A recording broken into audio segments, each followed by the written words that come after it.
inicialmente, tá, foi a química medicinal, a síntese e as cores do lado de uma UPM, que é o nosso laboratório, o Laboratório de Diversidade Molecular e Química Medicinal, que eu divido com outro professor, o professor Cédric, e fazer uma abordagem mostrando um pouquinho de 3 coisas que a gente vem trabalhando lá. Uma que seria a parte do sistema nervoso central de Alzheimer, uma parte mais inicial, porque a gente comecei, enfim, que eu podia trabalhar de início, depois agora a gente vem ampliando um pouco mais os resultados no início, então talvez fique num seminário seguinte. Um pouco também em termos de compostos anticâncer, isso a gente tem um pouquinho mais de resultados, que a gente conseguiu uma velocidade um pouco melhor. E aquilo que eu acabei descobrindo na Rural, que são as moléculas coloridas. Não as moléculas coloridas, né, que hidrazona às vezes eles têm pós-coloridos também, mas as cores realmente geradas pelas moléculas uma vez que elas existem em solução. A gente começou utilizando derivados beta-carbolinos, né, derivados da Armando. A gente fez então a série A, pensando aqui na formação do amônio quaternário. Aqui, mantendo isso, mas modificando a metila com outros grupos, substituindo essa posição. Aqui, pensamos em fazer o bacilo, fazer a silação, a inicilação, e aqui unindo a inicilação com a alquilação do nitrogênio. Então a gente passa do trabalho, junto à parte de modelagem, o professor Carlos Maurício, e aí a gente tenta entender o que acontece.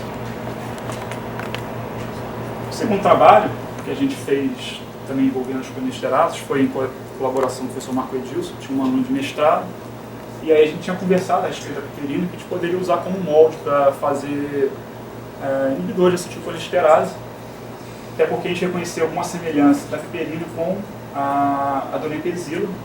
Dessa forma, a gente faz séries A, B e C. Quando a gente tenta analisar um pouco por que a piperina talvez não tenha atividade e esses derivados novos tenham, a gente pode ver a partir aqui do verde novo N-benzil e aqui a piperina sobreposta.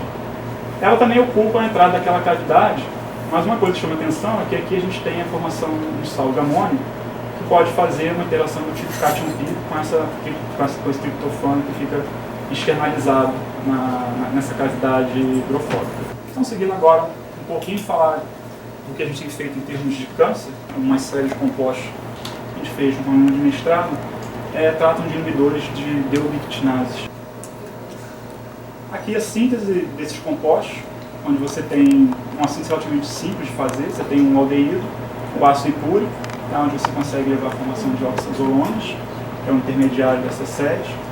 E aí, em sequência, você reage com aminas aromáticas, como anilinas ou benzoaminas, onde você pode... As condições reacionárias não são as mesmas, inclusive, se essa etapa é extremamente fácil, essa aqui, nada da literatura funciona. O mais importante que a gente observava é que, além da K562, a Lucena, esses compostos também foram responsivos. A Lucena respondeu ao tratamento frente a esses compostos. Pessoas que vêm me acompanhando sabem que eu tenho trabalhado um pouco com as cumarinas e a gente passou a ter ideias então de poder fazer derivados do novo biocine para atividade antitumoral utilizando as cumarinas. E aí partimos para fazer as nossas reações multicomponentes. O que a gente conseguiu ver? Que na verdade essa nossa reação multicomponente ela não passa só pela rota do Ewing como era descrito anteriormente. A gente agora tem a rota de Knoevenagel que era tida como improvável até então. A gente parte para a avaliação desses compostos.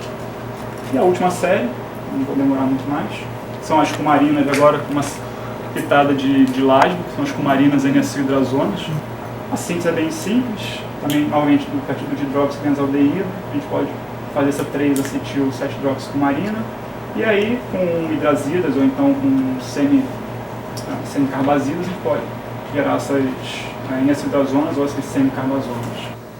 E como a gente tinha essa ideia da possível complexação, a gente começa a fazer testes com vários metais e a gente percebe que o cobre, o cobalto levavam ao quench dessa fluorescência, então você tinha uma fluorescência sumia, e o zinco levava um acréscimo bastante pronunciado.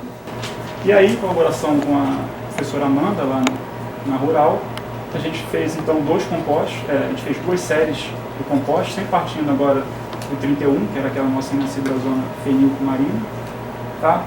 Uma série utilizando essas aminas alifáticas, essas triaminas alifáticas, e outra série utilizando essas triaminas derivadas da tripiridinila.